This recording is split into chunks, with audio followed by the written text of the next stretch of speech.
دنیا میں کیا کیا چاہیے، مرتے وقت کیا چاہیے، قبر میں کیا چاہتا ہوں، محشر کے دن میں اپنے لیے کیا چاہتا ہوں، ان دنیا اینڈ ان ہیئر آفٹر آپ کی نیڈز کیا ہیں.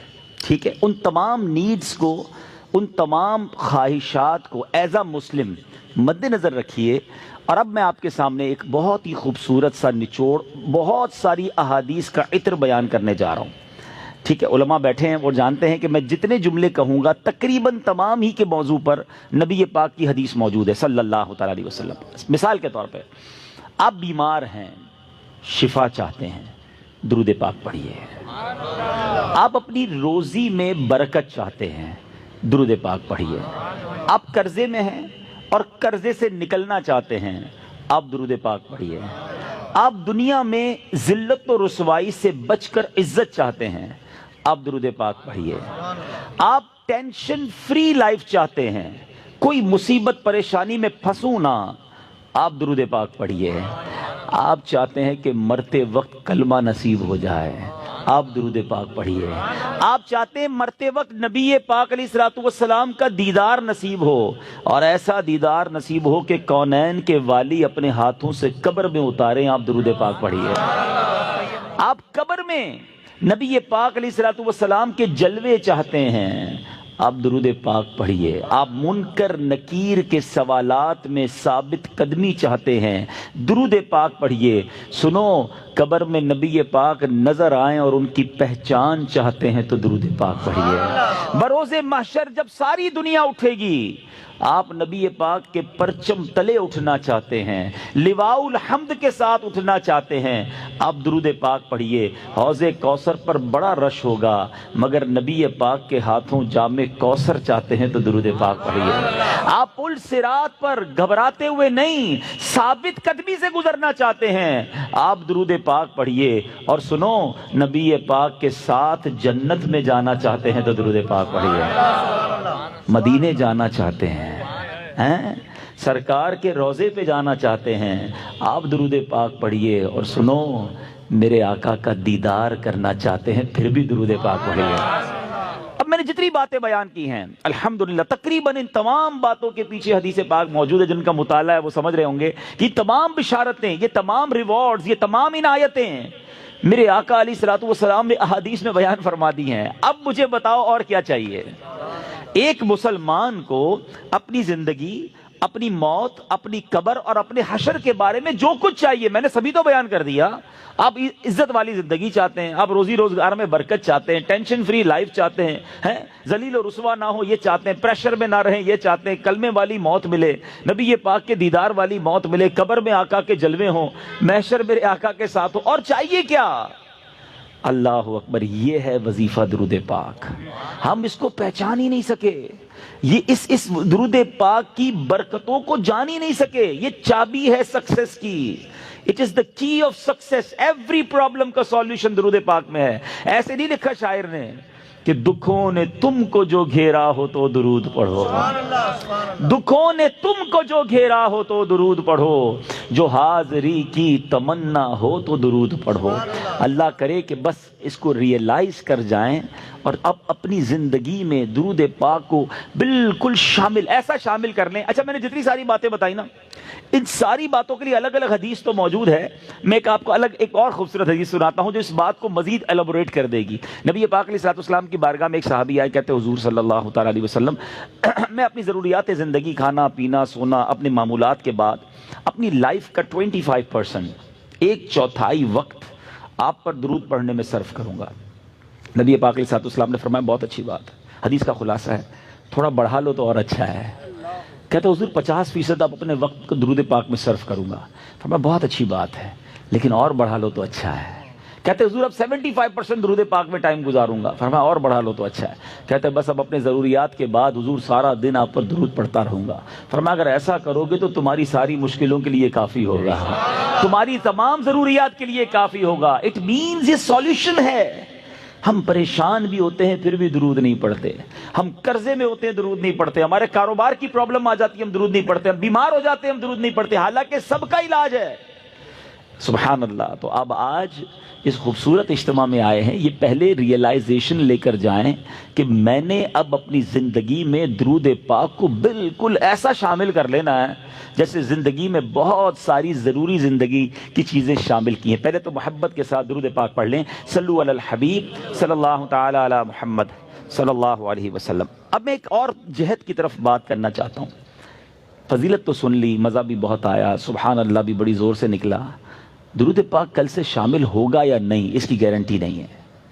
اچھا, ہم نے پہلے بھی کئی بار فضیلتیں سنی ہیں. دعوت اسلامی والے تو جب بیان کرتے ہیں پہلے درود پاک کی فضیلت بیان کرتے ہیں, اور جب سنتے ہیں ماشاءاللہ مزہ بھی بہت آتا ہے, لیکن ایک دو دن بعد پھر وہی پورا دن گزر جاتا ہے, درود پاک شامل نہیں ہوتا. میں نے بہت غور کیا, سچی بتا رہا ہوں, میں اپنے لیے غور کیا کہ یار بیان تو بڑے کرتا ہے, تیری زندگی میں کتنے درود ہیں, کتنے پڑھتا ہے روز درود پاک. دنیا کو کہتا ہے روز اتنے 100 درود پڑھو, ادھر پڑھو.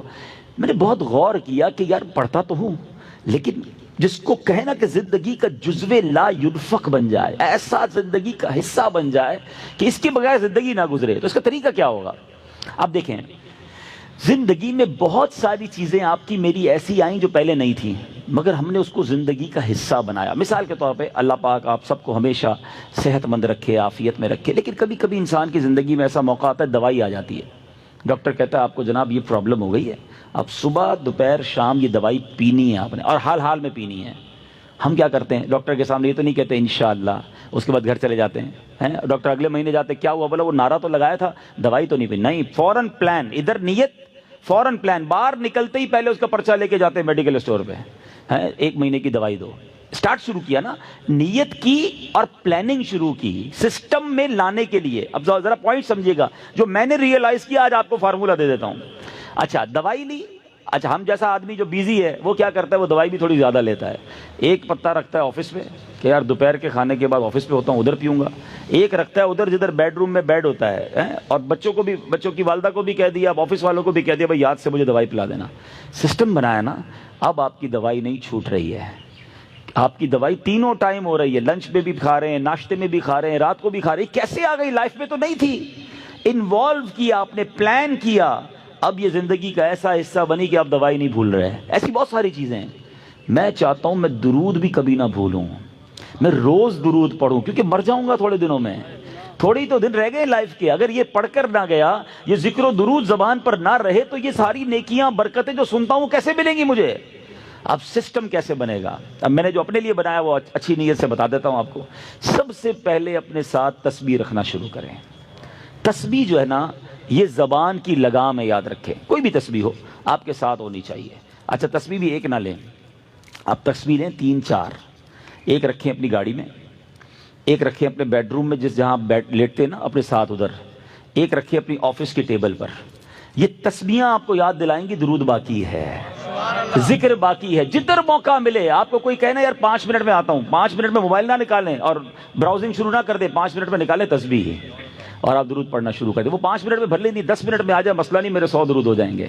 آپ کو انتظار مہنگا نہیں لگے گا, آپ کو ویٹنگ ٹائم بور نہیں کرے گا. آپ کو پتہ ہے اس نے انتظار کرایا, میرے نہ جانے کتنے گناہ معاف ہو چکے ہیں. ایک دوسرا فارمولہ. اچھا, کسی کو یہ نہ لگے میرا تسبیح کا کاروبار ہے, مولانا صاحب کنٹینر بک کر کے آئیں اور آج جناب سب کو 4 تسبیح کا کہہ رہے ہیں. میرا کوئی تسبیح کا کاروبار نہیں بھائی. میں جو اللہ جانتا ہے میری نیت کیا ہے, کہ میری اور آپ کی لائف میں درود پاک ایک ایسا جز بن جائے کہ میرا کوئی دن نہ گزرے کثرت سے درود پڑھے بغیر. اچھا, پھر دوسرا کام ایک اور کر لیں. تقریباً سارے لوگ واک کرتے ہیں, اچھی بات ہے, صحت کے لیے کرنی چاہیے. جب بھی واک کریں نا, جس طرح جوتے پہنے بغیر واک نہیں کرتے نا, آپ نے شوز رکھے ہوتے ہیں واک کے, آپ تسبیح ضرور لیں. کھڑے ہو جائیں, نہیں میری تسبیح کہاں ہے, تسبیح لا کے دو. آپ وداؤٹ تسبیح واک نہ کریں. آپ بلیو کریں آدھا گھنٹہ واک کرو گے انشاءاللہ 1000 درود پاک ہو جائیں گے. آپ اس پہ اور بھی وظائف شامل کر لیں. کلمہ پاک کی تسبیح ایک پڑھوں گا, ایک سبحان اللہ و بحمدہ سبحان اللہ العظیم پڑھ لوں گا. استغفار 70 بار نبی پاک روزانہ پڑھا کرتے, میں انشاءاللہ 70 بار استغفار بھی پڑھ لوں گا. آپ اپنا پورا جس کو کہتے ہیں شیڈیول بنا سکتے ہیں, اور یقین کرو جس دن ذکر و اذکار دبا کے کیے ہوں گے نا, جس کو کہتے ہیں رچ کے, اس رات کو نیند بھی بڑی اچھی آتی ہے. ہاں, کہ اللہ کی رحمت سے ضائع نہیں کیا آج کا دن. آج اللہ کی رحمت سے میرے آقا کا بھی ذکر کیا, اللہ کا بھی ذکر میری زبان نے کیا. اگر یہ پلان, اس پلان کب بنے گا؟ جب اس کی اہمیت محسوس ہوگی. کہیں گے یار مولانا صاحب اتنے ساری باتیں باقی ہیں, پتہ نہیں کس موضوع کو لے کے بیٹھ گئے. ٹھیک ہے, آپ کی مرضی, اگر آپ کو یہ نارمل اور آرڈنری بات لگتی ہے, ورنہ بلیو کریں ہمارے اسلاف اتنا ذکر کرتے تھے. بزرگان دین کی سیرت کو پڑھیں نا, ایک بزرگ کے بارے میں آتا ہے, وہ ہر وقت ذکر الہی کرتے تھے. ایک بار کسی راستے سے گزرے, واپس آئے, پھر اس روڈ سے گزرے. کسی نے کہا حضرت ابھی تو گزر کے گئے تھے اس گلی سے. کہتے ہیں ہاں گزر تو گیا تھا, مگر گزرتے گزرتے اللہ کا ذکر نہیں کیا تھا. میں چاہتا ہوں میں زندگی میں جس سڑک سے گزروں, جس راستے سے گزروں, اس راستے کو, اس سڑک کو اللہ کے ذکر کا گواہ بنا کر جاؤں. یہ مائنڈ سیٹ تھا. حضرت جنید بغدادی رحمت اللہ تعالی علیہ اپنے زمانے کے ولی ہیں, اولیاء کے سردار ہیں. کتنی نیکیاں تھیں ان کے پاس, ہمارے پاس تو ہے ہی کچھ نہیں, مگر اتنا اللہ کا ذکر کرتے, زبان سے اتنے ذکر الہی کرتے تھے کہ ایک بار آپ گئے کسی باربر شاپ پہ مونچھیں بنوانے, تو جو مونچھیں کاٹنے والا تھا کہتا حضرت تھوڑی دیر خاموش ہو جائیں, آپ ذکر روک دیں, میں نے آپ کی مونچھیں کاٹنی, آپ کے ہونٹ کٹ جائیں گے. فرماتے تم اپنا کام کرو, میرے ہونٹوں پہ زخم لگتا ہے تو لگ جائے, میں اللہ کا ذکر نہیں چھوڑ سکتا. اصل میں وہ لوگ یہ سمجھ گئے تھے کہ یہ لائف جو ہے نا بہت تھوڑی ہے, جتنی نیکیاں کمانی ہے کما کے جائیں تاکہ ادھر آرام کریں. یہ آرام کا ٹائم نہیں ہے, یہ انجوائے کا ٹائم نہیں ہے. لائف دنیا جو ہے نا دار العمل ہے, جزا کا ٹائم, انعام کا ٹائم, سکون کا ٹائم, یہ آخرت کا ہے. بس کچھ لوگ سمجھ بیٹھے کہ یہی مزے کا ٹائم ہے, یہی عیش کرنے کا ٹائم ہے. یہاں جناب انجوائمنٹ میں لگ گئے, نہ نمازیں پڑھتے ہیں, نہ قرآن پڑھتے ہیں, نہ ذکر کرتے ہیں. ارے ادھر جمع کرو, ادھر مزہ آئے گا, ادھر نیکیاں کمانی ہو. کہتے ہیں نا سیزن لگا ہوا ہے. لوگ کاروباری لوگ کہتے ہیں یار ان دنوں میں ہمارا بڑا سیزن ہے, ہم بہت کام کرتے ہیں, سیزن کے بعد پھر ریسٹ کریں گے. جب تک میری آپ کی سانسیں باقی ہیں نا, نیکیوں کا سیزن لگا ہوا ہے. کر لو جتنی نیکیاں کرنی ہے, نوافل پڑھیں, درود پڑھیں, ذکر کریں, حرام کاموں سے بچیں, تاکہ جب قبر میں جائیں نا, آپ کو پتہ ہے کچھ خوش نصیب ایسے ہوں گے جب وہ قبر میں جائیں گے تو ان کو فرشتوں کی طرف سے کیا ندا دی جائے گی, انعام پتہ ہے کیا دیا جائے گا؟ نم کا نومت العروس, سو جا کہ جیسے دلہن سوتی ہے. قبر کے اندر ایسے سکون سے سو جا, بے فکر ہو کر, کیونکہ اب اللہ اس سے راضی ہے. وہ ایسی زندگی گزار کر آیا ہے, تو اللہ کرے میں اور آپ ایسی زندگی گزاریں. بزرگوں کا ایک قول ہے, کاش دل میں اتر جائے, کہ زمین کے اوپر کام, زمین کے اندر آرام. اللہ زمین کے اوپر ایسا کام لے لے کہ جب زمین کے اندر جائیں نا تو وہاں آرام کریں. ادھر مار پڑی تو کدھر جائیں گے؟ اللہ کرے دل میں اتر جائے میری بات. نیت کرتے ہیں اب روز درود کثرت سے پڑھیں گے انشاءاللہ. میں بھی نیت کرتا ہوں, آپ بھی نیت کریں. اب ذکر و درود انشاءاللہ زبان پر جاری رہے گا, محبت کے ساتھ با آواز بلند ایک بار اور صلو علی الحبیب صلی اللہ تعالی علی محمد صلی اللہ علیہ وسلم. آج جس موضوع پر میں نے چند مدنی پھول پیش کرنے ہیں, دنیا میں جب ہمیں کوئی مشکل درپیش آتی ہے, کوئی ڈیفیکلٹ ڈے آتا ہے, کسی جگہ جانے کا پلان بنتا ہے, تو ہم اس کی پریپریشن کرتے ہیں, اس کی معلومات لیتے ہیں کہ یار میں فلاں ملک میں جا رہا ہوں, بتاؤ موسم کیسا ہوگا, اچھا وہاں کرنسی کون سی چلتی ہے, کوئی جان پہچان والا بندہ ہو تو ذرا اس کا نمبر بھی دے دو, کوئی مصیبت آ جائے تو رابطہ رہے گا. 2-4 لوگوں سے پلاننگ کر رہے ہوتے ہیں یار فلاں جگہ جانا ہے.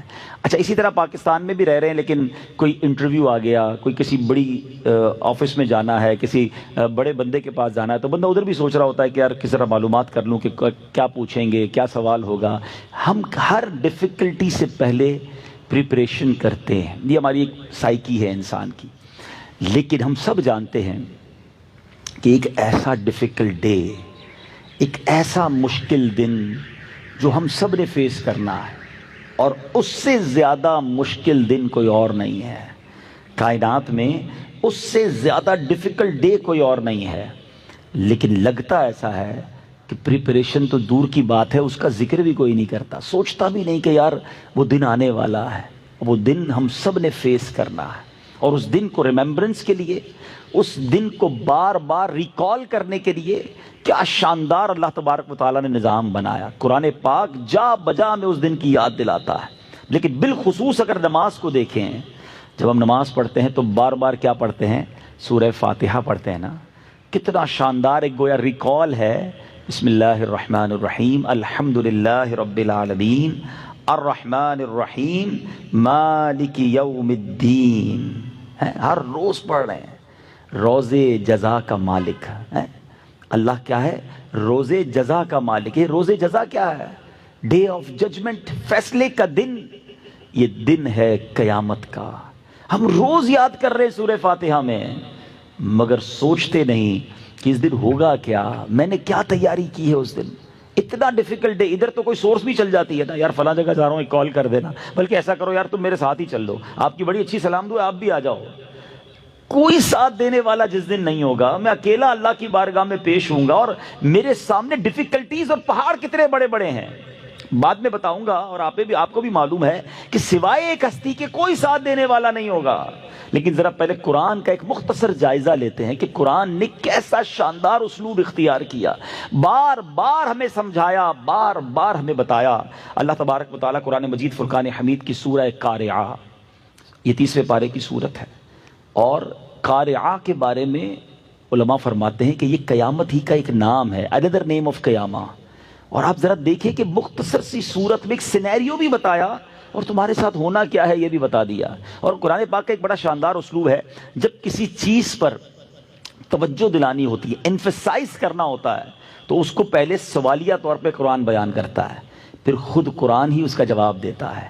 بسم اللہ الرحمن الرحیم. قرآن کہتا ہے القارعۃ مالقارعہ، دل دہلانے والی. اور تم نے کیا جانا کیا ہے دل دہلانے والی؟ فرماتا ہے القارعۃ مالقارعہ، دل دہلانے والی. کیا ہے وہ دہلانے والی؟ another question وما ادراک مالقارعہ، اور تم نے کیا جانا کیا ہے وہ دل دہلانے والی؟ قرآن ہی ہم سے سوال کر رہا ہے، تاکہ اب دیکھیں میں یہ سوال بھی کر رہا ہوں، میں ترجمہ بھی کر رہا ہوں، تو آپ سب کی توجہ کیچ ہو رہی ہے. اور کیا خوبصورت انداز ہے کہ پہلے توجہ لی جاتی ہے پھر اسے بیان کیا جاتا ہے تاکہ مزید دل میں بات اتر جائے. آپ نے سورہ قدر میں بھی یہ اسلوب دیکھا ہوگا، اِنَّا أَنزَلْنَاهُ فِي لَيْلَةِ الْقَدْرِ وَمَا أَدْرَاكَ مَا لَيْلَةُ الْقَدْرِ. پھر قرآن نے جواب دیا کہ لَيْلَةُ الْقَدْرِ خَيْرٌ مِّنْ أَلْفِ شَهْرٍ. پہلے کوسچن دین آنسر. اب چونکہ ایک اہم بات کی جا رہی ہے، ریئلائزیشن کروائی جا رہی ہے، تو القارعۃ مالقارعہ وما ادراک مالقارعہ، تم نے کیا جانا کیا ہے دل دہلانے والی؟ اب قرآن بتا رہا ہے کہ وہ کیا ہے، اس دن کیا ہوگا.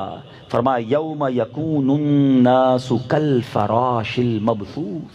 فرمایا اس دن آدمی ایسے ہوں گے جیسے پھیلے ہوئے پتنگے. آپ نے بارش میں دیکھا ہوگا لائٹ کے گرد پتنگے گھوم رہے ہوتے ہیں، کوئی ادھر جا رہا ہوتا ہے کوئی ادھر جا رہا ہوتا ہے، کوئی ڈائمنشن نہیں ہوتی، کوئی گر رہا ہوتا ہے. جس طرح بدحواس پتنگے ہوتے ہیں نا، اس طرح لوگ بدحواس ہوں گے. نوبڈی، کوئی سمجھ ہی نہیں پا رہا ہوگا کہ ہو کیا رہا ہے، اتنی دہشت ہوگی، اتنا خوف ہوگا.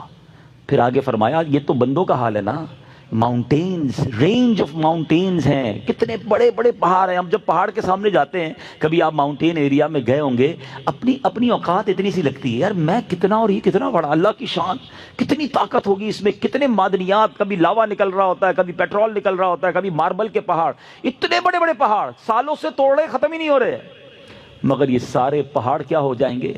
قرآن کہتا ہے یوم یکون الناس کالفراش المبثوث، آدمی ہوں گے پھیلے پتنگے. وَتَكُونُ الْجِبَالُ كَالْعِهْنِ الْمَنْفُوشِ. کبھی آپ نے دیکھا وہ رضائی بنانے والا اون کی رضائی بناتا ہے، ڈنڈا مارتا ہے اس میں تو اون اڑ رہی ہوتی ہے. فرمایا جیسے اون دھنکی ہوئی اون ہوتی ہے نا، اون جس طرح اڑتی ہے ایسے یہ پہاڑ اڑ رہے ہوں گے. ٹرائی ٹو انڈرسٹینڈ کیسا دن ہوگا. یعنی اب آپ کو پہلے اس دن کا سینیریو بتایا کہ اتنا خوفناک دن ہوگا. اب ہمارے ساتھ کیا ہوگا؟ اب فرمایا فَأَمَّا مَنْ ثَقُلَتْ مَوَازِينُهُ فَهُوَ فِي عِيشَةٍ رَاضِيَةٍ. قرآن کہتا ہے جس کی تولیں اسکیل پہ وزن نیکیوں کا بھاری ہو گیا نا، وہ بڑے مزے میں ہوگا، وہ چین میں ہوگا، وہ عیش میں ہوگا. لیکن دوسری سائڈ کیا ہوگا؟ وَأَمَّا مَنْ خَفَّتْ مَوَازِينُهُ فَأُمُّهُ هَاوِيَةٌ. جس کی تولیں کم پڑ گئیں تو فرمایا وہ نیچا دکھانے والی گود میں ہوگا. یعنی بڑی، جس کو کہیں کہ ڈاؤن، بہت نیچے چلا جائے گا، برباد ہو جائے گا. لیکن وہ کیا ہے؟ پھر اب قرآن پھر وہی انداز وما ادراک ما ہی، تم نے کیا جانا وہ کیا ہے نیچا دکھانے والی. اب خود آنسر دے رہا ہے قرآن، نار حامیہ، بھڑکتی ہوئی آگ ہے، شعلے مارتی ہوئی. That is day of judgement. Within few آیاتس ایک ہی صورت میں سینیریو بھی بتایا اور ہونا کیا ہے وہ بتایا، رزلٹ کیا آئے گا وہ بھی بتا دیا. یہ قرآن ایک جگہ نہیں، اتنی آیتیں میں بیان کرتا جاؤں کہ بندہ حیران ہو جائے. سورہ زلزال، اذا زلزلت الارض زلزالہا، ایک ایسا زلزلہ آئے گا زمین تھر تھرائے گی اور کیسی تھر تھر آئے گی؟ وہ اخرجت الارض اثقالها، زمین اپنے خزانے باہر نکال دے گی، جو کچھ زمین میں ہے مردے بھی باہر آ جائیں گے، خزانے بھی باہر آ جائیں گے. ایسا زلزلہ ہوگا، ایسا ارتھ کویک ہوگا. مگر اس کے بعد کیا ہوگا؟ وقال الانسان ما لها، اور آدمی کہے گا اس زمین کو کیا ہو گیا، یہ اتنا کیوں ہل رہی ہے؟ یومئذ تحدث اخبارها، فرمایا اس دن وہ اپنی خبریں بتائے گی. آج بندہ کہتا ہے یار ٹھیک ہے میں گڑبڑ کرتا ہوں، گناہ کرتا ہوں، کوئی دیکھ تو نہیں رہا نا، دروازہ بند کر دو، لائٹ آف کر دو، فلاں ملک چلتے ہیں، فلاں شہر جاتے ہیں، اپنے وطن میں لوگ جاننے والے ہیں، ادھر تو کوئی نہیں دیکھ رہا. یہ زمین گواہی دے گی، قرآن کہتا ہے. ابھی تھوڑی دیر پہلے میں نے کہا نا کہ ایک بزرگ کا سٹائل تھا کہ جدھر سے گزرتے تھے ذکر کرتے ہوئے تاکہ وہ زمین میری گواہی دے. میں ایک مشورہ بھی دوں گا، جو ٹریولرز ہیں نا، گھومتے پھرتے رہتے ہیں، بزنس ٹرپ پہ جاتے ہیں، ویسے ہی بڑے ٹورزم کے شوقین ہیں، آپ جدھر جایا کرو نا لالچ کر کے ادھر نماز پڑھا کرو کہ یار 2 رکعت ادھر بھی پڑھ لوں. اچھا ادھر گیا ہوں کسی بزنس میٹنگ میں، کسی ملک میں، کسی شہر میں، ذرا رکو یار وضو کر لوں، ٹائم ہے، ایک نماز ادھر پڑھ لوں. اس جگہوں کو اپنے سجدوں کے گواہ بناؤ، اپنے ذکر کی گواہ بناؤ. زمین کے بہت سارے حصے تمہاری نیکیوں کے گواہ ہونے چاہیے. انفارچونیٹلی بہت سارے لوگ ایسے ہیں جن کی زمین کے بہت سارے حصے گناہوں کے گواہ ہیں. یہ زمین اللہ کرے میری اور آپ کی یہ گواہی دے. انشاءاللہ یہ جو زین بھائی کا گھر ہے، ان کا گارڈن یہ گواہی دے گا کہ مولا یہ سب جمع ہوئے تھے اور یہاں تیرا ذکر کیا تھا، تیرے حبیب کا ذکر کیا تھا. اے اللہ یہ تیرے بندے ہیں اور تجھ سے محبت کر رہے تھے. یہ ہم سب نے سوچنا ہے. لیکن بہت سارے لوگوں کے ایسے بھی جناب حصے ہیں زندگی کے، ایسے گناہ ہیں کہ جو جہاں جاتے ہیں گناہ کرتے ہیں. وہ غور کرے وہ اللہ کو کیا جواب دیں گے. کوئی گواہ کی ضرورت نہیں ہے، زمین گواہی دے گی. اللہ کرے کہ ہم گناہوں سے بچ کر زندگی گزارنے والے بن جائیں. آگے قرآن کہتا ہے ایسی صورت کی جو آخری آیتیں ہیں، فَمَن يَعْمَلْ مِثْقَالَ ذَرَّةٍ خَيْرًا يَرَهُ، تو جس نے ذرہ بھر نیکی کی وہ دیکھے گا. وَمَن يَعْمَلْ مِثْقَالَ ذَرَّةٍ شَرًّا يَرَهُ، جس نے ذرہ بھر بھی گناہ کیا وہ دیکھے گا. آج بندہ کہتا ہے تھوڑی سی تو بات ہے یار، کون دیکھ رہا ہے، چلتا ہے ہماری مارکیٹ میں تھوڑا بہت جھوٹ بولنا چلتا ہے، اب فیملی ہے یار، فیملی میں تھوڑا بہت چلتا ہے، بچوں کی خوشی میں چلتا ہے. نہیں جناب، ذرہ بھر گناہ بھی دکھایا جائے گا. چھوٹی چھوٹی نیکیاں چھوڑ دیتے ہیں لوگ، نفل ہی ہے نا، صدقہ ہی تو ہے، فرض تو نہیں ہے. اللہ کے بندوں موقع ملے تو نیکیاں کرتے جاؤ، کیونکہ یہ ذرہ ذرہ نیکیاں بھی تمہارے نامہ اعمال میں لکھی جا رہی ہیں. اور کیا معلوم، جب ذرا غور کریں کہ درود پاک کی جو میں تھوڑی دیر پہلے اہمیت بیان کر رہا تھا، ذکر و اذکار کی بات کر رہا تھا، ذرا امیجن کرتے ہیں ایک بندہ ہے قیامت کے دن اللہ کی بارگاہ میں پیش ہوا اور اسکیل لگایا گیا. ٹھیک ہے، اب نیکیوں کا پلڑا بھی ہے، گناہوں کا پلڑا بھی ہے، اور فقط ایک نیکی کم پڑ گئی. اب وہ کتنی حسرت کرے گا کہ کاش میں درود پڑھ لیتا، 2 رکعت نفل پڑھنے کا موقع ملا تھا پڑھ لیتا، یار میں صدقہ دینے کا روز موقع ملتا تھا، ایک صدقہ دیتا میرا یہ پلڑا بھاری ہو جانا تھا. اور آپ کو معلوم ہے وہ ایک نیکی کے لیے بندہ بالکل ڈھونڈے گا لوگوں کو، دوست یار رشتہ دار، ایون ماں باپ کے پاس جائے گا. ماں باپ بھی اسے مدد نہیں کرے گی، بلکہ ماں آئے گی بیٹے کے پاس کہ بیٹا میرا ایک گناہ لے لے. بیٹا کہے گا ماں میں آج تیری مدد نہیں کر سکتا. اتنا ڈیفیکلٹ ڈے ہے جب کوئی کسی کا ساتھ دینے والا نہ ہوگا. اگر آپ اس قیامت کے دن کو پراپرلی سمجھنا چاہتے ہیں نا، یہ تو میں نے آپ کو 2 صورتیں سنائی ہیں، آپ سورہ انشقاق پڑھیں، سورہ عما یتساءلون 30ویں پارے کو تو پورا پڑھ لیں. آپ کہاں کہاں کس کس انداز میں. اللہ اکبر. ایک آیت اور سنا دیتا ہوں پھر اپنے موضوع کو کنٹینیو کرتا ہوں. اور سورہ انشقاق میں اللہ اکبر، اللہ فرماتا ہے یوم لا تملک نفس لنفس شیئا. آئے ہائے ہائے، کوئی کسی کا بوجھ نہیں اٹھائے گا، کوئی کسی کے ساتھ نہیں چلے گا، کوئی کسی کا ہاتھ نہیں پکڑے گا. بندہ کہتا ہے ادھر بڑے ساتھی ہیں، بڑی سورس ہے، ایک فون کرنے کی دیر ہے، میرا کام یوں ہوتا ہے. یوم لا تملک نفس لنفس شیئا. قرآن کہتا ہے جس دن کوئی جان کسی کو جان کا کوئی اختیار نہ رکھے گی تو پھر آرڈر کس کا چلے گا؟ والامر یومئذ للہ. اس دن فقط اللہ کا حکم ہوگا، اللہ کا آرڈر ہوگا. سوچو اس دن کے بارے میں. اکیلے ہوں گے، میں اکیلا ہوں گا، آپ اکیلے ہوں گے، کوئی ساتھ نہیں ہوگا. اب میرے اعمال ایسے ہوں کہ میں اللہ کی بارگاہ میں کامیاب ہو جاؤں. تو میں یہ کہنا چاہ رہا تھا، جو لائیو بھی مجھے دیکھ رہے ہیں، اگر اور ڈیٹیل میں سمجھنا چاہتے ہیں نا کہ اسٹیپ بائی اسٹیپ قیامت طاری کیسے ہوگی، میں آپ کو ایک مشورہ دیتا ہوں. بہار شریعت مفتی امجد علی اعظمی صاحب نے لکھی، انٹرنیٹ سے ڈاؤن لوڈ بھی کر سکتے ہیں. اس کا پہلا حصہ، اس میں قیامت کا باب آپ پڑھیں گے نا، آپ کو ایسا لگے گا آپ کی آنکھوں کے سامنے گویا ایک ویڈیو چل رہی ہے.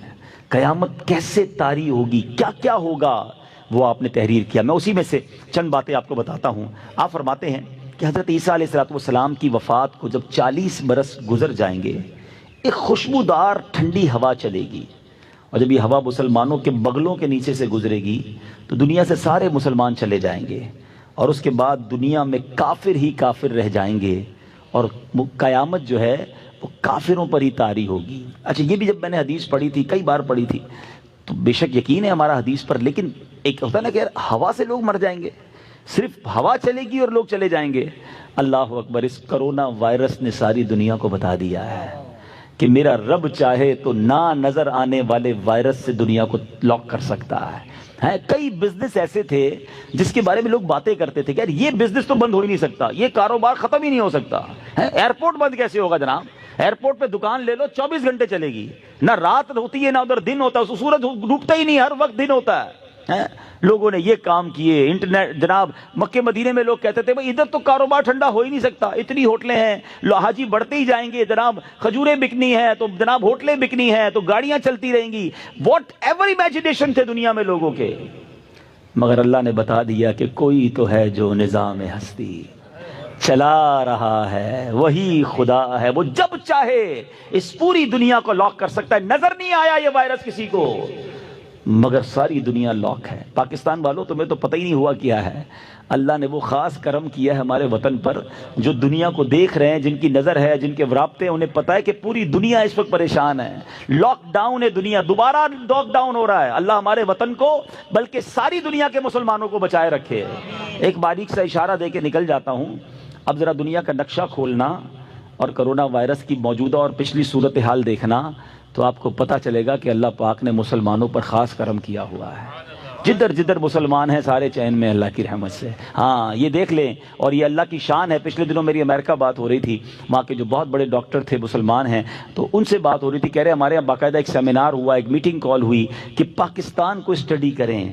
22 کروڑ کا ملک ہے، ان کے پاس میڈیکل فیسلٹیز نہیں ہیں، صفائی ستھرائی کا یہ حال ہے، اور جناب وہ لوگ بغیر ماسک لگائے گھوم رہے ہیں. ادھر کوئی اتنا بڑا مسئلہ نہیں ہے، ہمارے ہاسپٹل میں جگہ نہیں. کہتے سارے غیر مسلم ڈاکٹر تھے. میں نے کہا وجہ کوئی اور نہیں ہے، وہ کلمہ پڑھنے والے ہیں، وہ اذانیں دینے والے ہیں، وہ وضو کرنے والے ہیں، وہ اولیاء کو ماننے والے ہیں. اے میرے میٹھے اسلامی بھائیوں، آج نہیں، انشاءاللہ تاریخ بتائے گی. 2020 پر کتابیں لکھی جائیں گی. 2020 اتنا جلدی دنیا نہیں بھولے گی. اس پر بڑی ریسرچ ہونی ہے اور اگلے کئی سو سال تک ہونی ہے. اور دنیا نے اس بات کو پھر جا کے ماننا ہے کہ جناب اسلام تھا جو مسلمانوں کو بچا گیا. اور بہت ساری ایسی چیزیں تھیں. اولیاء کا فیضان پاکستان پر ہے. اللہ سلامت رکھے میرے پیر و مرشد کو. جب سے لاک ڈاؤن لگا ہے وہ دن ہے، آج کا دن ہے، روزانہ مدنی چینل پر اذان ہو رہی ہے. اب تک اذان کا سلسلہ ہے. اللہ کے ولی نے کہا اذان دینا یہ بلائیں ٹالے گا. یقین ہو تو رب کریم غیب سے مدد اتارتا ہے. ہم اللہ سے دعا کرتے ہیں، احتیاط بالکل کرنی چاہیے. مگر میں صرف یہ بتانا چاہ رہا ہوں کہ میرے رب نے اس کائنات کو بتایا ہے کہ اس کی قدرت کا نظارہ کیا ہے. ہوا چلے گی قیامت سے پہلے بھی. اگر یہی کرونا سانس کے ذریعے آتا تو، اگر ہوا میں ہوتا تو پھر وہی ہو جاتا، جو سونگتا وہ جاتا. اگر یہی اسی وائرس کو فضا میں صرف آ جاتا یہ، تو میرے رب کے لیے تو کچھ مطلب ناممکن نہیں ہے نا.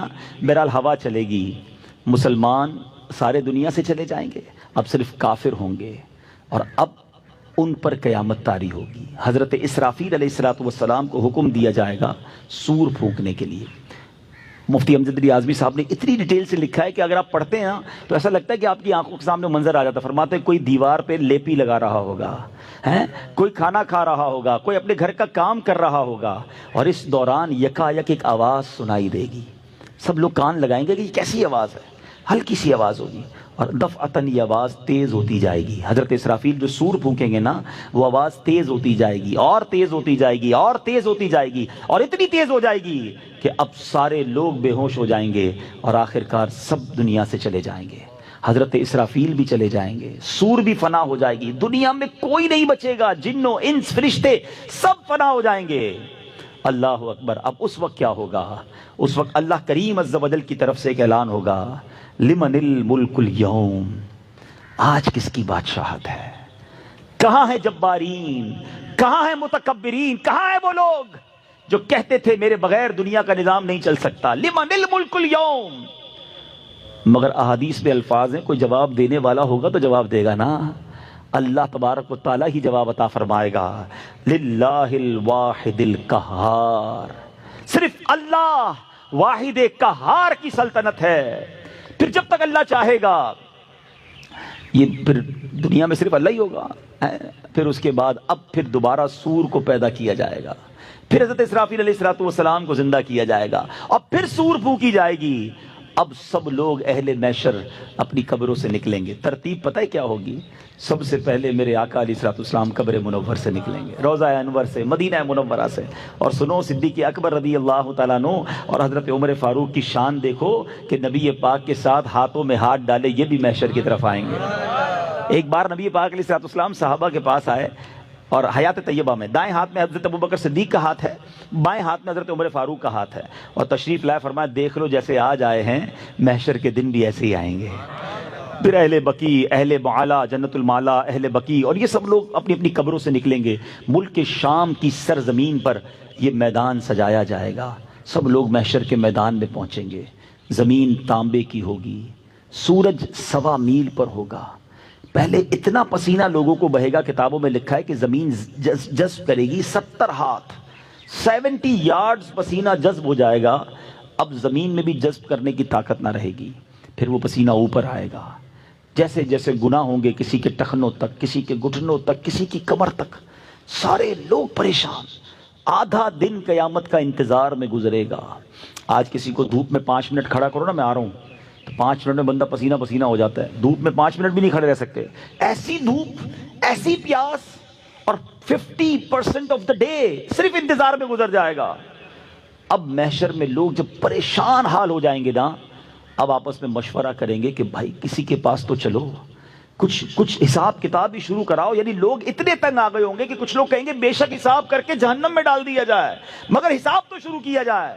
اس قدر فرسٹریٹ۔ اب اس کے بعد اہل محشر کہیں گے کہ حضرت آدم کے پاس چلتے ہیں۔ سب گھومتے گھومتے ڈھونڈیں گے حضرت آدم علیہ السلام کو، کہیں گے آپ ابو البشر ہیں، آپ اللہ تبارک و تعالیٰ نے آپ کو بڑا مرتبہ دیا، آپ صفی اللہ ہیں، آپ جنت میں اللہ تبارک و تعالیٰ کے کرم سے رہے ہیں، حضور آج ہماری مدد کیجیے، آج ہمارا حال دیکھیے، ہم آپ کی اولاد ہیں۔ حضرت آدم علیہ السلام فرمائیں گے کہ آج مجھے خود اپنی فکر ہے، آج اللہ نے جیسا غضب کیا ایسا پہلے کبھی نہیں کیا، کسی اور کے پاس جاؤ، اذهبوا الی غیری۔ اہل محشر حضرت نوح کے پاس جائیں گے، وہ بھی مدد نہیں کریں گے، حضرت موسیٰ کے پاس جائیں گے، وہ بھی مدد نہیں کریں گے۔ اس کے بعد وہ جب حضرت ابراہیم خلیل اللہ علیہ نبینا علیہ السلام کے پاس جائیں گے، وہ بھی فرمائیں گے میں تمہاری آج مدد نہیں کر سکتا۔ کہیں گے پھر آپ ہی تو بتائیں جائیں کس کے پاس؟ تو وہ کہیں گے کہ آج ان کے پاس جاؤ جن کے ہاتھ پر فتح کا باب ہے، جو شافع روز محشر ہیں، جو جناب رسول اللہ صلی اللہ تعالی علیہ وسلم ہیں، وہ اللہ کے حبیب ہیں، خاتم النبیین ہیں، وہی تمہاری مدد کریں گے۔ اب یہ سارے محشر کے لوگ ڈھونڈتے ڈھونڈتے نبی پاک علیہ السلام کے پاس آئیں گے، بڑی امید کے پاس آئیں گے، فریاد کریں گے حضور ہمارا حال دیکھیں، ہماری کیفیت دیکھیں، ہم آپ کے امتی۔ نبی پاک علیہ السلام یہ نہ فرمائیں گے اذهبوا الی غیری، میرے آقا فرمائیں گے انا لہا انا صاحبکم، آؤ میرے غلاموں میں آج اسی دن کے لیے ہوں، میں تمہاری مدد کروں گا۔ اب ذرا میں محشر کی اس پورے سینیریو کو یہاں روکتا ہوں، اور ایک سوال کریٹ ہوتا ہے، یہ ساری باتیں تو حدیث میں ہمیں پتہ چل گئی ہیں، تو ہم قیامت کے دن نہیں جائیں گے حضرت آدم کے پاس؟ کیوں جائیں حضرت ابراہیم کے پاس؟ کیوں جائیں حضرت نوح کے پاس؟ ہم ڈائریکٹ نبی پاک کے پاس چلے جائیں گے۔ کتابوں میں لکھا، نبی پاک نے صحابہ کو بتا دیا۔ اللہ اکبر۔ علماء کہتے ہیں معلوم بے شک ہو گیا ہے، مگر قیامت کے دن سب بھلا دیا جائے گا، یہ سب کچھ ہوگا، یہ سب کچھ اہل محشر کریں گے۔ تو کیوں کریں گے؟ وجہ کیا ہے؟ اس کا ریزن کیا ہے؟ اللہ اکبر۔ اس کے پیچھے بھی بڑا کمال کا جواب ہے، اور جب بھی ذہن میں کوئی گتھی الجھ جائے نا، تو بریلی کے تاجدار بڑی آسانی سے سلجھا دیتے ہیں۔ چلو چلتے ہیں اعلیٰ حضرت کے دربار میں کہ آپ بتائیں یہ امت کو پھرایا کیوں جائے گا، یہ سارا محشر کیوں تلاش کرے گا، پہلے ایک نبی کے پاس پھر دوسرے کے پاس۔ اعلیٰ حضرت کہتے ہیں خلیل و نجی، مسیح و صفی، سبھی سے کہی کہیں بھی بنی؟ سب کے پاس گئے نا، حضرت آدم کے پاس بھی گئے، حضرت نوح کے پاس بھی گئے، حضرت ابراہیم کے پاس بھی گئے، حضرت موسیٰ کے پاس، کہیں بات بنی نہیں بنی؟ خلیل و نجی، مسیح و صفی، سبھی سے کہیں بھی بنی؟ یہ بے خبری کہ خلق پھری کہاں سے کہاں تمہارے لیے، تمہارے لیے پھرانا تھا، ساری دنیا کو بتانا تھا کہ زمین و زمان تمہارے لیے، چنین و چنا تمہارے لیے، مکین و مکان تمہارے لیے، بنے دو جہاں تمہارے لیے، آقا دہن میں زباں تمہارے لیے، بدن میں ہے جان تمہارے لیے، ہم آئے یہاں تمہارے لیے، اٹھے بھی وہاں تمہارے لیے، ساری کائنات کو یہ منظر دکھانا ہے۔ جناب ایک اور لاجیکلی کوسچن کریٹ ہوتا ہے، قبر سے اٹھتے ہاتھ میں رپورٹ کارڈ پکڑا دیا جاتا، تم جو ہے مجرم ہو، جہنم میں جاؤ، تم جناب سعادت مند ہو، مقبول ہو، جنت میں جاؤ، اپنے اپنے راستے چلے جاتے۔ اتنا بڑا میدان محشر سجانا، ساری دنیا کو جمع کرنا، اس کے پیچھے ریزن کیا ہے؟ عشق کا جواب سن لو، کہتے ہیں فقط اتنا سبب ہے انعقاد بزم محشر کا۔ There is only one reason to create that huge day of judgment۔ ایک ہی وجہ ہے، فقط اتنا سبب ہے انعقاد بزم محشر کا، آقا تمہاری شان محبوبی دکھائی جانے والی ہے۔ دیکھیں نا، مسلمان تو ایک لمیٹڈ ہے نا، بہت سارے اس وقت بھی دنیا میں لوگ ہیں، بلکہ زیادہ وہ لوگ ہیں جو نبی پاک کو نہیں مانتے، اسلام کو نہیں مانتے، اور ایسے ساری دنیا میں زیادہ ہی ہوں گے۔ جب قیامت طاری ہوگی، اگر خربوں لوگ ہوں گے تو اس میں بہت بڑی تعداد وہ ہوگی جو غیر مسلموں کی ہوگی، ساری زندگی اللہ سے دور رہے، اللہ کے نبی سے دور رہے۔ انہیں ایک دن تو بتانا ہے نا کہ حق کیا ہے، سچ کیا ہے، اللہ کے حبیب کا مرتبہ کیا ہے۔ سنو، کتابوں میں لکھا، علماء کہتے ہیں محشر کے دن جتنے غیر مسلم ہیں سب ایمان لے آئیں گے، سب مانیں گے ہاں یہ ہم مانتے ہیں اللہ کے نبی ہیں، آج ہم مانتے ہیں اللہ ایک ہے، اور جو یہ کہتے تھے وہ ٹھیک ہے، مگر اس دن ان کا ماننا جو ہے وہ قبول نہ کیا جائے گا۔ تمہیں مبارک ہو، تم نے آج مانا ہے، کیونکہ میرے اعلیٰ حضرت لکھتے ہیں آج لے ان کی پناہ، آج مدد مانگ ان سے، آج لے ان کی پناہ، آج مدد مانگ ان سے، پھر نہ مانیں گے قیامت میں اگر مان گیا۔ ادھر تو سارے مان جائیں گے، مگر ادھر کا ماننا نہ ماننا ہوگا۔ بہرحال میرے بیچ اسلامی بھائیوں، اب کیا ہوگا؟ نبی پاک سجدہ فرمائیں گے۔ وہ کیسا سجدہ ہوگا؟ اللہ کا اپنے حبیب علیہ الصلوۃ والسلام سے پیار دیکھیں، رحمت الہی دیکھیں۔ نبی پاک جب سجدے میں جائیں گے نا، اور جب اس سجدے میں نبی پاک طویل سجدہ کریں گے تو نبی پاک سے کہا کیا جائے گا؟ کتنے خوبصورت، کتنے محبت بھرے الفاظ ہیں۔ یا محمد ارفع راسک، اے حبیب اپنا سر اٹھاؤ، وقل تسمع، کہو تمہاری بات سنی جائے گی، وصل تعطا، سوال کرو پورا کیا جائے گا، وشفا تشفا، شفاعت کرو تمہاری شفاعت قبول کی جائے گی۔ اب نبی پاک علیہ الصلوۃ والسلام شفاعت کا دروازہ کھولیں گے، میرے آقا علیہ الصلوۃ والسلام کی برکت سے حساب کتاب کا معاملہ شروع ہوگا۔ اللہ اکبر۔ اور اب نبی پاک کے کمالات کا ظہور ہوگا۔ اب میرے آقا علیہ الصلوۃ والسلام کی امت کی غم خاری نظر آئے گی۔ کیا حال ہوگا؟ سنو، ایک صحابی رسول نبی پاک کے پاس آئے، عرض کرتے یا رسول اللہ صلی اللہ تعالی علیہ وسلم، دنیا میں جب جی گھبراتا ہے حضور، ہم آپ کے پاس آ کر آپ کا دیدار کرتے ہیں، دل کو چین پڑ جاتا ہے۔ قیامت کے دن تو بڑا رش ہوگا، حدیث کا خلاصہ بیان کر رہا ہوں، آپ کے گرد صدیقین ہوں گے، انبیاء ہوں گے، یا رسول اللہ وہاں ہم آپ کو کیسے تلاش کریں گے اور آپ کے پاس کیسے آئیں گے؟ میں کدھر ڈھونڈوں آپ کو؟ سنو، میرے آقا علیہ الصلوۃ والسلام نے یہ ایڈریس نہ دیا کہ قیامت میں ایک سب سے بڑا محل ہوگا، سب سے بڑا نورانی محل ہوگا، وہ میرا ہوگا کیونکہ میں خاتم المرسلین ہوں۔ نہیں، میرے آقا فرماتے مجھے تلاش کرنا ہو تو حوض کوثر پر آ جانا، اپنے پیاسے امتیوں کو اپنے ہاتھوں سے جام کوثر پلا رہا ہوں گا۔ اچھا دیکھو وہاں نہ پاؤں، وہ کہتے حضور اگر وہاں نہ ملے تو پھر کہاں آؤں؟ فرمایا ایسا کرنا، پل صراط پر آ جانا، رب سلم امتی کی صدائیں بلند کرتے ہوئے اپنے گناہگار امتیوں کو پل سے پار لگا رہا ہوں گا۔ کہ حضور اگر پل صراط پر نہ پاؤں پھر کدھر آؤں؟ کہتے ہیں فرماتے پھر ایسا کرنا، میزان پر آ جانا، میرے گناہگار امتیوں کے گناہوں والا پلڑا بھاری ہوگا، اپنے کرم سے ان کی نیکیوں کے پلڑے بھاری کر رہا ہوں گا۔ یا رسول اللہ اگر ادھر نہ پاؤں، فرماتے ہیں ان تین مقامات کے علاوہ تم مجھے کہیں اور نہ پاؤ گے، بس میرے یہی کام ہوں گے۔ اللہ اکبر۔ ایک اور جگہ نبی پاک علیہ الصلوۃ والسلام فرماتے ہیں قیامت کے دن انبیاء کو نور کے ممبر دیے جائیں گے، میں اس وقت تک اپنے ممبر پر نہ بیٹھوں گا جب تک اپنے ایک ایک امتی کو داخل جنت نہ کروا لوں۔ ایسے آقا، ایسے کریم آقا، ایسے محبت امت سے فرمانے والے آقا. خود نبی پاک علیہ الصلوۃ والسلام کا فرمان ہے، حدیث پاک کا مضمون ہے کہ سارے نبیوں کی دعائیں ساری قبول ہوتی ہیں، مگر ایک دعا ہر نبی کو دی گئی ہے جو سب سے زیادہ اسپیشل ہے، جو مانگنا ہے مانگو. فرمایا سب نبیوں نے دنیا میں مانگ لی ہے، میں نے وہ دعا اپنی امت کے لیے قیامت کے دن کے لیے بچا کے رکھی ہے. اے گناہ گارو، وہ تم سے اتنا پیار کرتے ہیں، وہ تم سے اتنی محبت کرتے ہیں. فرمایا وہ دعا میں نے قیامت کے دن کے لیے بچا رکھی ہے. ایک اور حدیث پاک جس کا مضمون ہے، نبی پاک فرماتے مجھے آپشن دیا گیا کہ میری 50% امت بخش دی جائے یا شفاعت لے لو. کہتے ہیں میں نے شفاعت رب سے لے لی ہے کیونکہ یہ اس سے بھی زیادہ برکت والی ہے. ایسے میرے آقا ہیں. سیدی اعلیٰ حضرت کے برادر مولانا حسن رضا خان صاحب لکھتے ہیں نا کہ وہ جگہ تو کیسی ہوگی کہ ماں بھی نہیں پہچانے گی، والد بھی نہیں پہچانے گا، مگر آقا امتی کو کیسے ڈھونڈیں گے؟ فرماتے ہیں عزیز بچے کو ماں جس طرح تلاش کرے. ماں سے بچہ بچھڑ جائے کیسی تلاش کرتی ہے؟ عزیز بچے کو ماں جس طرح تلاش کرے، خدا گواہ یہی حال آپ کا ہوگا. وہ پاک دل کے نہیں جس کو اپنا اندیشہ ہجوم فکر و تردد میں گر گیا ہوگا. نبی پاک کو کوئی ٹینشن نہیں ہوگی مگر ہماری ٹینشن ہوگی، اور ان فکروں میں نبی پاک علیہ الصلوۃ والسلام گویا فکر مند ہوگے. کہتے حال یہ ہوگا ہزار جان فدا، نرم نرم پاؤں سے پکار سن کے اسیروں کی دوڑتا ہوگا. نبی پاک کو کون کہیں پکارے گا؟ آقا اس کی طرف، پھر اس کی طرف، کوئی قریب ترازو، کوئی لبے کوثر، کوئی صراط پہ ان کو پکارتا ہوگا. ہر طرف سے نبی پاک کی صدا لگ رہی ہوگی. ذرا سنو تو صحیح، اتنے دور دور مقام ہیں، آقا سب جگہ کیسے نظر آئیں گے؟ کیا خوب لکھتے ہیں، فرماتے مقام فاصلوں پر کام مختلف اتنے، وہ دن ظہور کمال حضور کا ہوگا. ارے اس دن پتا چلے گا میرے آقا کا کمال کیسا ہے. کیا خوبصورت بات لکھی. میں ایک شعر سنانے جا رہا ہوں، جو سمجھ جائیں گے ان کی طبیعت ہری بھری ہو جائے گی اور احساس ہوگا کہ خاندان اعلیٰ حضرت کا کمال کیسا ہے. کہتے ہیں گناہ گار پہ جب لطف آپ کا ہوگا.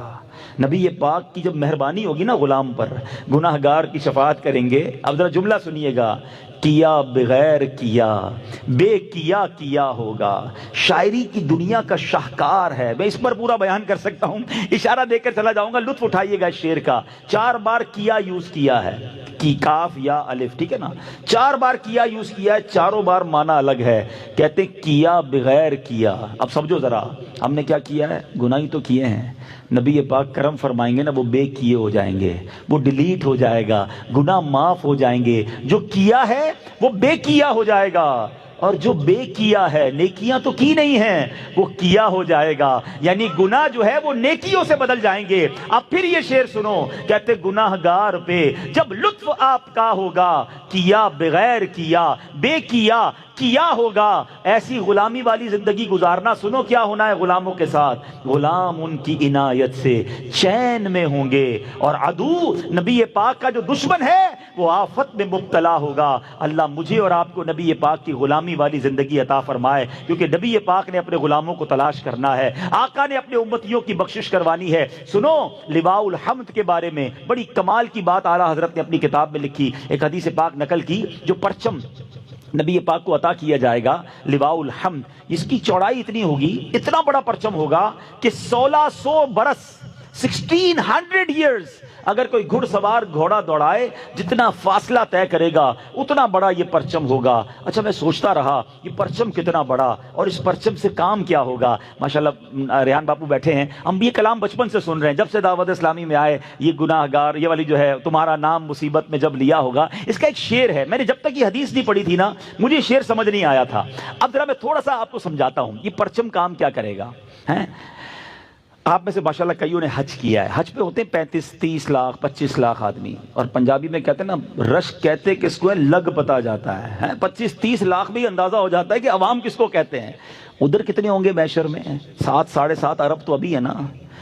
حضرت آدم سے لے کر صبح قیامت تک جتنے لوگ اس دنیا میں آئے، جتنے یونیورس میں آئے، اٹ مینز خربوں لوگ ہوں گے. کیسے نبی پاک کو تلاش کریں گے؟ عرفات میں خیمہ نہیں ملتا. 25-30 لاکھ لوگوں میں کھو جائے تو بندے کا پورا ہی ٹائم نکل جاتا ہے. تو اربوں لوگوں میں آقا کو کیسے تلاش کریں گے؟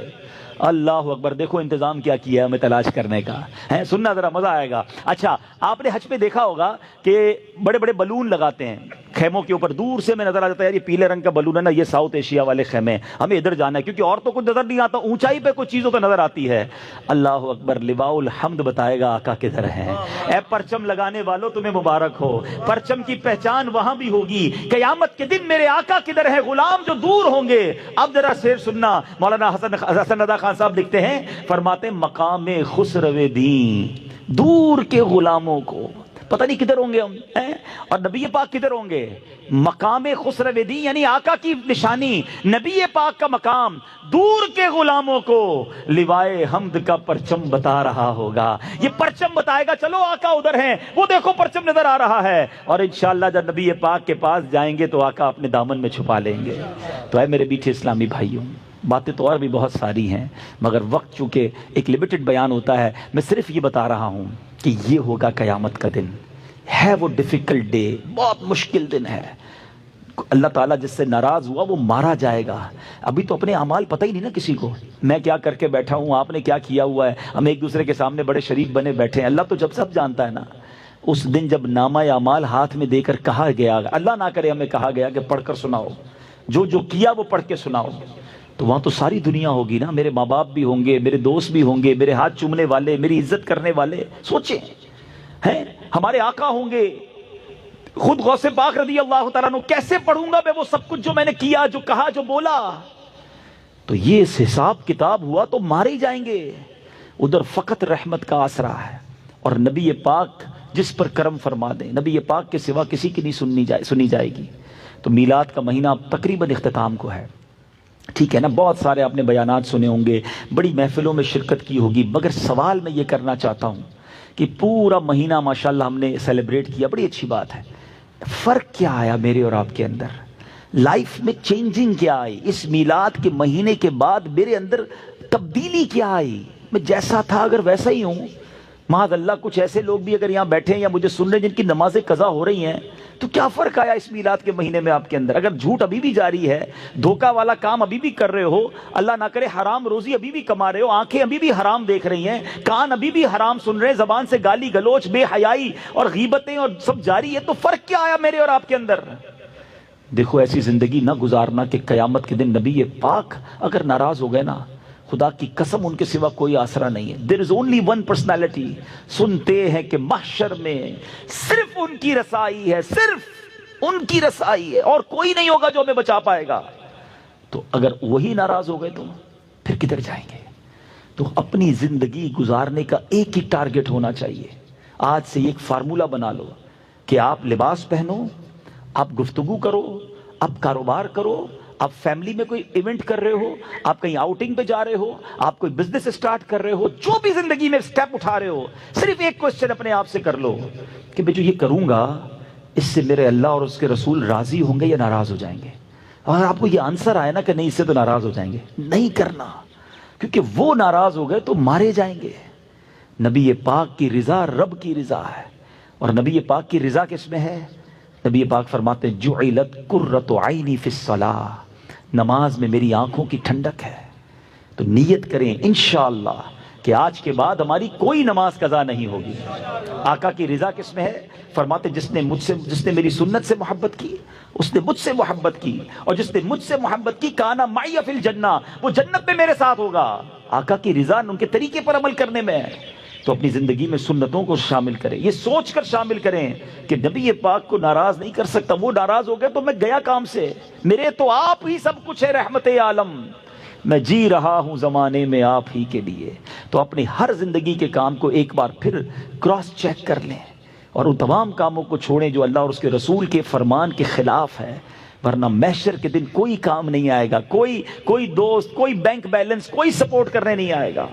اللہ کرے کہ زندگی میں ہم یہ تبدیلی لانے میں کامیاب ہوں۔ اللہ سلامت رکھے دعوت اسلامی کے مدنی ماحول کو، جو ہمیں بار بار یہ ریئلائز کرواتے ہیں، بار بار یہ سمجھاتے ہیں کہ توبہ کرو اور زندگی ایسی گزارو کہ نبی پاک کے پیچھے پیچھے پھر جنت میں جائیں۔ تو نبی پاک کی سنتوں پر عمل والی زندگی گزارنے کے لیے دعوت اسلامی کے آپ مدنی ماحول سے وابستہ ہوں۔ آپ ایسے بیانات سننا چاہتے ہیں تو آپ مدنی چینل کو بار بار سنیں، ایسے پروگرامز اس میں آتے ہیں۔ پھر اسی طرح آپ مدنی دعوت اسلامی کے اجتماعات میں شرکت کریں، مدنی قافلوں میں سفر کریں، نبی پاک کی سنتوں پر عمل کرنا آسان ہو جائے گا۔ اچھا، کچھ لوگ جب دور رہتے ہیں نا، انہیں لگتا ہے یہ باتیں بہت اچھی کر رہے ہیں مولانا صاحب، لیکن یار اگر میں ریلیجس لائف میں آ جاؤں گا تو پھر لائف کا سکون، جو انجوائمنٹ ہے وہ تو ساری ختم ہو جائے گی، بڑی خشک سی لائف ہو جائے گی۔ میں بھی داڑھی والا ہو جاؤں گا، میں بھی نمازی ہو جاؤں گا، میں بھی جناب، پھر تو یہ پارٹیز اور یہ سارا ہلا گلا۔ اصل پرابلم پتہ ہی کیا ہے کہ جن لوگوں نے عشق رسول والی اور سنتوں والی لائف گزاری نہیں، وہ سمجھتے ہیں یار ان کی لائف بڑی خشک ہے۔ میں صحیح بتاؤں، ساری رات فلم دیکھنے میں وہ مزہ نہیں ہے جو یاد رسول میں آنسو بہانے میں ہے۔ ایک رات ایسی گزار کے دیکھو جو مدینے کی یاد میں گزرے، یقین کرو نیند نہیں آئے گی لیکن روح بھی روشن ہو جائے گی، روح بھی خوش ہو جائے گی۔ دل میں ہو یاد تیری، گوشے تنہائی ہو، پھر تو خلوت میں عجب انجمن آرائی ہو۔ اصل پرابلم یہ کہ آپ نے یہ ٹیسٹ لیا نہیں ہے تو آپ کو لگتا ہے ان کی لائف بڑی جو ہے وہ جس کو کہیں کہ بے مزہ ہے۔ ایک ایگزامپل دے کر بات پوری کر لیتا ہوں۔ ایک دو دوست تھے، ایک دوست جو ہے وہ ویجیٹیرین تھا، کبھی بھی اس نے گوشت کھایا ہی نہیں، مچھلی کھائی ہی نہیں، چکن کھائی نہیں۔ اس کے سارے دوست کہتے ہیں یار کمال ہے یار، کبھی تو کھا لو۔ کہتا ہے مجھے دال سبزی سے اچھا کچھ نہیں لگتا۔ ایک دن سارے دوستوں نے پلان کیا یار اس کو پکڑ کے آج کھلانا ہی ہے۔ پکڑا اور اس کے منہ میں ایک دوست نے ذرا اچھا سا چکن جو ہے نا ٹکا اس کے منہ میں ڈال دیا۔ اس نے کھایا، کہتا ہے یار کمال ہے، یہ اتنی مزے کا ہوتا ہے، تھوڑا اور دینا۔ دوبارہ کھایا، پھر تیسری بار، اچھا یہ فش ہے یہ بھی چکھاؤ۔ اس نے کہا رکھو بھائی، یہ دال سبزی ساری زندگی یہی کھاتا رہا، مجھے کیا پتا اس میں اتنا ٹیسٹ ہے۔ تو مسئلہ یہ ہے کہ جنہوں نے پارٹیز، ڈانس اور گانے اور باجے اور بے حیائی فلموں میں سکون دیکھا ہے نا، انہوں نے ابھی تک تلاوت قرآن کا سکون دیکھا ہی نہیں ہے۔ رات کو اٹھ کر تہجد میں اللہ کی بارگاہ میں ہاتھ اٹھا کر رو کر دعا کرنے کا جو سکون ہے نا، وہ آپ نے دیکھا ہی نہیں ہے۔ اللہ کی قسم، فرانس، پیرس، جاپان اور امریکہ کے سپنے دیکھنے والوں، تم نے مدینے کی یاد میں تڑپنا دیکھا ہی نہیں ہے۔ جب یہ لطف آ گیا نا تو اندازہ ہوگا کہ اصل زندگی تو یہ ہے۔ فیملی لائف بھی اچھی ہو جائے گی، کاروبار بھی اچھا ہو جائے گا، پرسکون اور پیسفل ہارٹ آپ کو مل جائے گا۔ تو آئیے آج چینج کیجئے۔ بہت عرصہ نافرمانی والی لائف گزار لی نا، اب اس بار اللہ کی رضا والی، نیکیوں والی، سنتوں والی، عشق رسول والی لائف گزاریں اور پھر دیکھیں لائف کا لطف کیسا آتا ہے۔ تو دعوت اسلامی آپ کو ویلکم کرتی ہے۔ اسی طرح الحمدللہ دعوت اسلامی کا ایک ایئرلی ایونٹ ہوتا ہے، میں اس کی بھی آپ کو آج آفر کر رہا ہوں، اناؤنسمنٹ کر رہا ہوں۔ دعوت اسلامی 100 سے زیادہ ڈپارٹمنٹ میں کام کر رہی ہے۔ جو مدنی چینل دیکھتے ہیں انہیں ماشاءاللہ پتا ہے کہ کتنا ہیوج کام ہے۔ ان 100 میں سے 2 ڈپارٹمنٹ بڑے کمال کے ہیں، ایک ہے جامعۃ المدینہ اور ایک ہے مدرسۃ المدینہ۔ اور یہ 2 ڈپارٹمنٹ کرتے کیا ہیں؟ یہ بناتے ہیں حافظ قرآن، عالم دین، یہ پڑھاتے ہیں ناظرہ قرآن۔ آج کل اسلام پر بڑے حملے بھی ہو رہے ہیں، اور ہمیشہ یاد رکھیں جب بھی اسلام پر حملہ ہوتا ہے نا، اس کا جواب دیتے ہیں علماء۔ علم دین اور علماء دین کی بقا ہیں۔ یہ دین کی بقا کے لیے علماء ضروری ہے، کیونکہ کتابیں لکھ کر، تقریریں کر کے جواب دینا علماء کا کام ہوتا ہے۔ تو دین کی بقا کے لیے علماء ضروری ہیں۔ اور قرآن کی حفاظت کا ذمہ تو بے شک رب نے لیا، لیکن اس کا ایک ضمنی انداز کیا ہے کہ زیادہ سے زیادہ لوگوں کے سینوں میں قرآن محفوظ ہو جائے۔ تو حفظ قرآن کے ذریعے سبحان اللہ ان دونوں کاموں میں دعوت اسلامی کیا کر رہی ہے؟ آپ کو جان کر خوشی ہوگی کہ دعوت اسلامی کے اس وقت 5000 کے قریب مدرسے اور دارالعلوم موجود ہیں۔ اپروکسیمیٹلی مور دین 5000 ہمارے یہ انسٹیٹیوٹس موجود ہیں، جس میں 2.5 لاکھ سے زیادہ بچے بغیر کسی فیس کے قرآن پڑھ رہے ہیں، درس نظامی کر رہے ہیں، عالم بن رہے ہیں، حافظ قرآن بن رہے ہیں۔ اچھا جناب، اب تک ہوا کیا ہے؟ 87,000 سے زیادہ حافظ قرآن بن چکے ہیں۔ دعوت اسلامی کے مدرسے شروع ہوئے 30 سال پہلے۔ آج یہاں انڈسٹریلسٹ بھی بیٹھے ہیں، بڑے بڑے فیکٹری والے بیٹھے ہیں۔ میں جاتا ہوں جب فیکٹری میں بتاتے ہیں ہماری روز کی اس مشین کی اتنی پروڈکٹ ہے، ہمارے مہینے کے اتنے کنٹینر جاتے ہیں، ہماری پروڈکشن اتنی ہے۔ بڑا بندہ اس پہ فخر کرتا ہے کہ ہماری پروڈکشن منتھلی ڈیلی اتنی ہے۔ 30 سال ہو گئے ہیں دعوت اسلامی نے یہ جامعہ اور مدرسے بنائے ہیں، ٹھیک ہے۔ اگر ان 30 سالوں کو ڈیوائیڈ کرتے ہیں ہماری پروڈکشن پر تو آپ کو جان کر خوشی ہوگی کہ دعوت اسلامی مسلسل پچھلے 30 سالوں سے روزانہ 8 حافظ قرآن اس دنیا کو دے رہی ہے۔ ہر دوسرے دن 3 علماء دعوت اسلامی پروڈیوس کر رہی ہے، ہر دوسرے یا تیسرے دن دعوت اسلامی ایک مدرسہ یا ایک جامعہ دنیا میں بنا رہی ہے۔ مجھے ایک فیکٹری بتا دو کہ جو علماء، حفاظ اور انسٹیٹیوٹ اس تیزی سے پچھلے 30 سالوں سے روزانہ بنائی چلی جا رہی ہے، تو اتنی بڑی انڈسٹری، اتنی بڑی نیکیوں کی فیکٹری میں آج آپ کو پارٹنر بننے کا موقع دیا جا رہا ہے۔ جب پاکستان میں کوئی بہت بڑا کاروبار چل رہا ہو اور وہ آفر کرے کہ چند سلیکٹڈ لوگوں کو میں شیئر دینا چاہتا ہوں، لوگ کہتے ہیں جلدی لے لو، موقع اچھا ہے۔ میں آپ کو کہہ رہا ہوں جلدی لے لینا، کیونکہ موقع اچھا ہے، یہ ثواب کی فیکٹری ہے۔ ہم میں سے بہت سارے حافظ نہیں بن سکے، ہم میں سے بہت ساروں کے بچے عالم بھی نہیں بن سکے، مگر جو عالم بن رہے ہیں، جو حافظ بن رہے ہیں، جو دین کی خدمت دنیا کے کونے کونے میں جا کر رہے ہیں، جو انٹرنیشنل ٹریول کرتے ہیں، وہ جانتے ہیں کون سا ملک ہے جہاں دعوت اسلامی کے مراکز نہیں، دعوت اسلامی کے مدرسے نہیں، ادھر سے علماء پڑھ کر ادھر جا کر دین کی خدمت کر رہے ہیں۔ تو اے میرے بیچے اسلامی بھائیو، ہم یہ سب تو نہیں کر رہے نا۔ تو اب ان دونوں ڈپارٹمنٹ کا ایکسپینڈیچر کتنا ہے، خرچہ کتنا ہے؟ تقریباً 350 کروڑ روپے سال کا خرچہ ہے صرف ان دونوں شعبہ جات پر، اور آسان کر دیتا ہوں، روز کا تقریباً 1 کروڑ روپے کا خرچہ، 365 دن ہوتے ہیں، 350 کروڑ تو ہو گئے۔ اچھا، لیکن خرچہ بہت زیادہ ہے، ہم نے اس کو آسان کر دیا، شیئر بنا دیے، یونٹس بنا دیے، 3.5 لاکھ یونٹ بنا دیے، پر یونٹ 10,000 روپیز۔ اب آپ کو آفر کی جا رہی ہے، یعنی سچی بات یہ کہ نیکیوں کا کام تو جاری تھا، اب آپ کو اس اتنے بڑے کام میں پارٹنر بننے کا موقع دیا جا رہا ہے کہ آپ اپنی زکوٰۃ اور اپنے عطیات سے دعوت اسلامی کے مدارس اور جامعات میں یونٹس لیجئے، تاکہ ان علماء، حفاظ جو بن رہے ہیں اور دین کے کام کر رہے ہیں، آپ اس میں حصہ دار بن جائیں۔ ایک حدیث پاک سناتا ہوں، علماء کے فضائل میں میرے آقا علیہ الصلوۃ والسلام فرماتے ہیں، جس کا مضمون ہے جب قیامت کا دن ہوگا، لوگ جنت کی طرف جا رہے ہوں گے، اعلان ہوگا کہ علماء رک جائیں، اور علماء سے کہا جائے گا اور لوگوں کی شفاعت کریں، سفارش کریں اور انہیں بھی جنت میں ساتھ لے جائیں۔ کیا پتہ قیامت کے دن میرا آپ کا کوئی ہاتھ پکڑ لے کہ حضرت آپ نے پیسے دیے تھے، میں عالم بن گیا، چلیں جنت میں ساتھ چلتے ہیں۔ تو یہ وہ انویسٹمنٹ ہے جو ضائع ہونے والی نہیں ہے، یہ ملٹی پلائی ہو کر، ابھی میں نے تھوڑی دیر پہلے قیامت کی آپ کو ہولناکی بتائی ہے، قیامت کے آپ کو جو پرابلمز ہیں وہ بتائے ہیں، یہ وہ صدقہ ہے جو روز قیامت کام آنے والا ہے، آپ کے اسکیل کے اندر، آپ کے نامہ اعمال میں وزن ڈالنے والا ہے۔ تو جس کو اللہ نے جتنا نوازا ہے، ایک شاندار ڈپارٹمنٹ ہے، آپ اس میں دعوت اسلامی کا ساتھ دیں۔ 15 نومبر کو ہمارا یہ ڈے ہم مناتے ہیں، جس کو مدنی عطیات مہم، فنڈ ریزنگ کمپین کہتے ہیں، ٹیلی تھون کہتے ہیں۔ آپ اس میں اپنے یونٹس ملائیں۔ آپ میں سے میں بہت سارے چہرے ایسے دیکھ رہا ہوں جن کو اللہ پاک نے بہت نوازا ہے، ہو سکے تو 12ویں کا مہینہ ہے، 1200 یونٹ دے دیں، 1200 نہیں تو 786 یونٹ دیں۔ اصحاب بدر کی نیت سے 313 یونٹ آپ اپنے بک کر لیں، نہیں تو کم از کم 112 یونٹ، ورنہ 12 یونٹ تو ہم سارے لے سکتے ہیں۔ تو بہرحال ہمارے ذمہ داران یہاں بھی موجود ہیں، مدنی چینل پر بھی مختلف نمبرز چل رہے ہوتے ہیں، اکاؤنٹ نمبرز چل رہے ہوتے ہیں، تو آپ نے انشاءاللہ دعوت اسلامی کے اس ٹیلی تھون میں ضرور حصہ ملانا ہے اور دل و جان سے ملانا ہے۔ اللہ کریم سے دعا کرتا ہوں، رب کریم روز محشر وہاں کی ذلت و رسوائی سے ہمیں بچائے، وہاں کی گھبراہٹ سے بچائے، وہاں کی پریشانیوں سے بچائے، نبی پاک کے لواء الحمد تلے ہمیں اٹھنا نصیب فرمائے، ہمارا نامہ اعمال ہمیں سیدھے ہاتھ میں عطا ہو، اور اے کاش جو بے حساب جنت میں جانے والے خوش نصیب ہوں ان میں ہمارا بھی شمار ہو جائے، اور اللہ کریم ہمیں اپنی راہ میں دل کھول کر خرچ کرنا نصیب فرمائے۔ آمین بجاہ النبی الامین صلی اللہ تعالی علیہ وسلم۔ صلو علی الحبیب۔